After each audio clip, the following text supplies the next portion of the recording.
My villagers have once again died, so I had to go back over to that village and get another person. But today is going to be all about villagers, all about setting up an early game villager setup. I guess a little bit later game than what we had going on here. But I lost my unbreaking trade. Oh my gosh, and so much has happened since the last episode. I absolutely love our base. I think it turned out really good. I really like how it looks. I like the colors in it. It makes it look really good.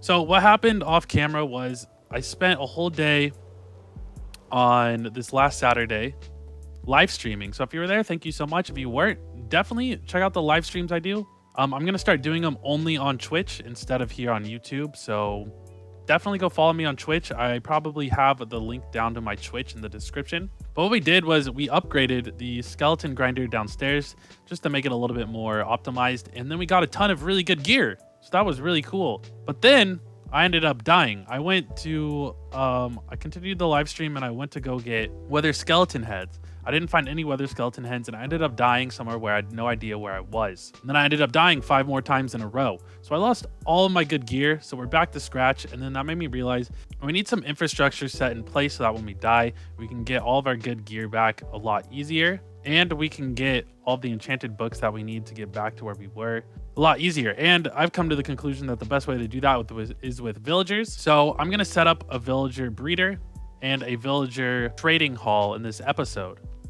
The design I'm going to use for the villager trading hall, I just made a video on the tutorial for that. So go check that out if you want to see how to make that. But that's what we're going to be doing today. Also off camera, I made this little pumpkin farm. Just a little mini one to get some pumpkins so that we can start the trade with the villagers when we set everything up. I'm going to have a lot of farmers that have the pumpkin trade. And I'm also going to make a villager zombificator in here. That's going to zombificate all of the villagers so that we can get better trades on them. And what I'm going to do is I'm going to make the actual villager breeder down this hallway here. It's going to be in a big room back here. And then we're going to transport him out here. And we're going to have the villager trading hall in here. Because this is the part that is easily accessible. So I want to be able to just come in here and get the books as I need them. And do all the trades as I need them. And then if we ever want to deal with the villager breeder, we can do that back here. I don't want to set up an infinite villager breeder just because I don't want a ton of villagers. So I'm going to do the same thing with beds and just set up a ton of beds so that we can actually control how many villagers we're going to have. Okay, so far this is what I've got. I moved all of this over into here. I have them being able to talk to each other. All the beds are in here, so they're going to be able to make more babies. This guy's going to be able to throw him potatoes. We have this just to keep them in there, but we can run a cart under there to collect them and take them out and pull them into the villager trading hall, which we're going to build over here. So this design looks really funny, but let's see if it works. I'm not too sold on it yet. Let's see if it works, and if it works well, then I'll keep it like this. Okay, so let's check in for a little bit. It looks like this thing is working. That guy is stuck right there. What I'm going to do is I'm just going to go ahead and open these so that he can get out of there. So now the baby will be able to get out of there and get into the beds. I don't think he'll be able to get back up there though, so that's really good. We're also making progress with the actual trading hall. It's coming together, and I need sticky pistons, so now I need to go to a swamp at night and try and get some slimes. I think that's like one of the only materials I really need. The rest of the stuff I have. So I'm going to go do that. That might be a mission. Hopefully I don't die, but we'll see. Oh, attack of the slimes.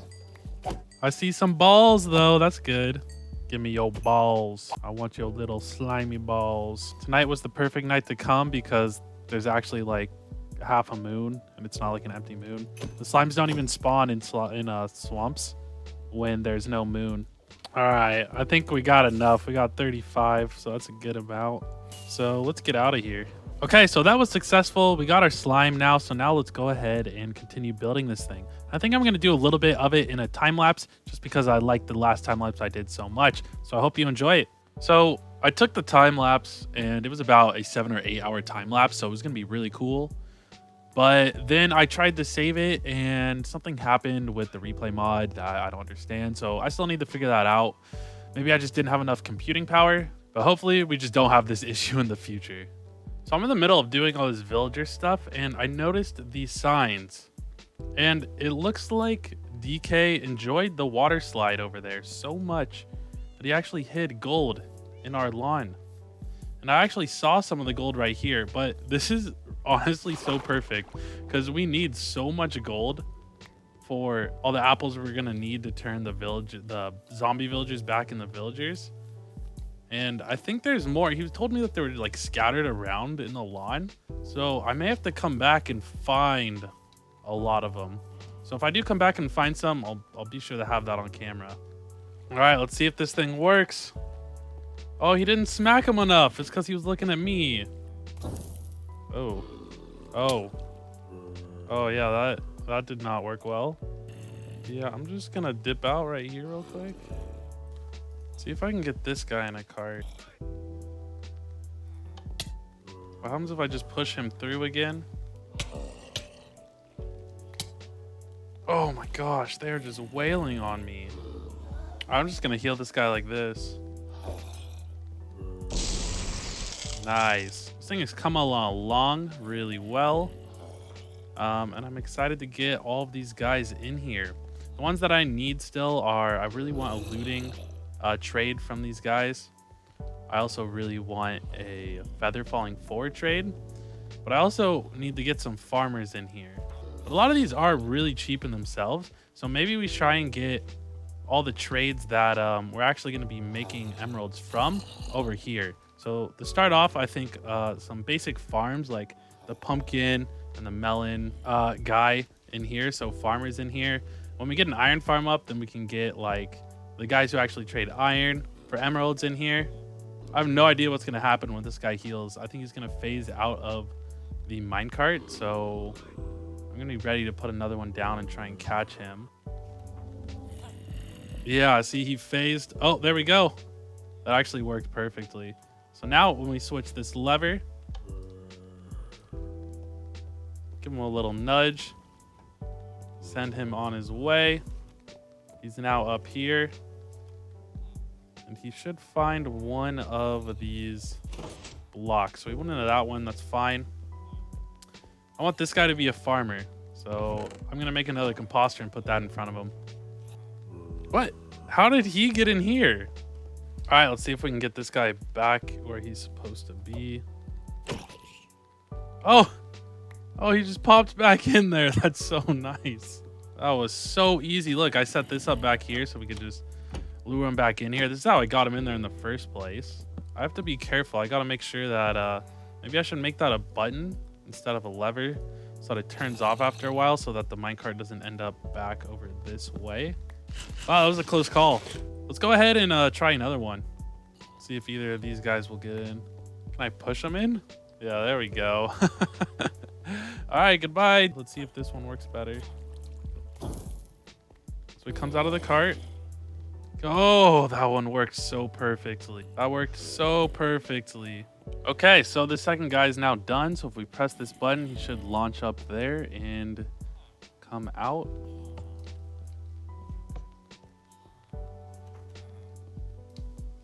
Excuse me, sir. You need to get in the cart. All right, so we do have to use a lever here. Let's go ahead and switch the lever. So pick him up like that. Boom. Pick up the minecart. He's up there. Perfect. This guy's a farmer now, so that's good. And let's see if this guy chooses a place to go. And this guy finally chose a spot, so that's good. Let's go ahead and take this out so we can put the composter in there. See if he picks that up, and he does. And we're getting cheap trades. This is a really good trade too. I kind of want to lock him in. I gotta find some potatoes. And I don't have any, so I'm going to have to go steal some from the villagers. Okay, so this is all looking good now. This is super cool. And let me show you guys what I did during that time lapse. So I got all these villagers, all these trades. This guy does pumpkins. This guy also does pumpkins, so that's good because we have that little mini pumpkin farm outside. We also have all the essentials, silk touch, sweeping edge, and breaking efficiency. Perfect. So that's what we set up. We set it up on both sides, so now we can just fill this in as we want. I'll probably do a little bit of this off camera, We also set up the zombificating machine here. So this guy comes and he whacks them and he turns them into the zombie villagers, so then we get cheap trades. And in this room over here, man, I feel like these guys are always sleeping. In this room over here, this is just our simple villager breeder. So they're only going to breed to fill up these beds, and they're going to stop after that. This guy's making potatoes, which I come in and steal every so often. And this is great. We're going to be able to do a lot with these villagers. I mean, as I've been saying the last few episodes, we can do an iron farm with these guys, or we can set up the automated macro farms that I have tutorials on my YouTube. And those are going to give us a ton of potatoes, a ton of wheat, a ton of carrots, and even beetroots if we want it. So that's going to be really cool. I want to set that up so that we can actually trade the stuff right back to these guys. I want to set one up for potatoes, carrots, and wheat. I think the wheat's going to be good for feeding our cows, so we don't have to do that manual wheat farm. We can just leave that alone and let that thing be purely aesthetic. Dude, what are you doing? Are you okay? You have two different colored eyes. Oh man, I saw you guys' comments for the names of that cat. I still need to go name that cat. I have some name tags just waiting to do that. Cool. Well, I hope you guys enjoyed this one. I know most of it was a time lapse, but I had a lot of fun. It was a lot of grindy work, so I didn't really want to show you guys and bore you with the whole thing. I think we have some projects with DK coming up. He wanted us to make a bamboo farm for him so that we can fuel his gold farm, so that we can burn down all the armor and the nuggets. But that's enough about that. We'll get into that later. I hope you guys enjoyed this one. If you did, definitely leave a like. That helps me out a lot. I really enjoyed making the time lapse and also making all this villager stuff. I mean, it's good to have this done. Now I don't have to deal with these guys for a long time now. But cool, if you want to see more Minecraft automation, stay up with our adventures here in StrangeCraft. Definitely subscribe, and I'll see you around in the next episode. Cool. Bye-bye for now.